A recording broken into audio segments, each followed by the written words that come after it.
বর্তমান সিচুয়েশনটা খুবই ডিফিকাল্ট। যদি একটু খেয়াল করে দেখেন, বাংলাদেশে আন্দোলন গেল, এখন পাকিস্তান এবং ভারতেও আন্দোলন চলে। সবকিছু মিলিয়ে বিভিন্ন প্রসেসিং এর জায়গাগুলো স্লো হয়ে আছে।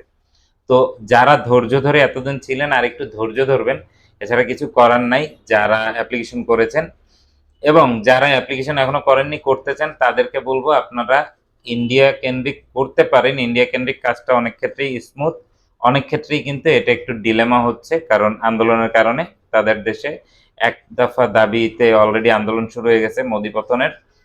দ্বিতীয়ত হচ্ছে যে আপনারা কিরগিজস্তান থেকে চিন্তা করতে পারেন। কিরগিজস্তান থেকে কিন্তু বেশ কিছু দেশে হচ্ছে। ফাইল জমা দেওয়ার পরে যেই সময়টা আপনি বাংলাদেশ অপেক্ষা করতেন, সেই সময়টা আপনি কিরগিজস্তান গিয়ে অপেক্ষা করবেন এবং সেখানেই জব করবেন। সেখানে ভালো একটা স্যালারি আর্ন করবেন, পাশাপাশি সেখানেই ফাইল সাবমিট করবেন ভিএফএস এ। ভিসা হইলে ও জায়গা থেকেই ফ্লাই করতে পারবেন, বাংলাদেশে আসতে হবে না। সো চিন্তা করে দেখতে পারেন।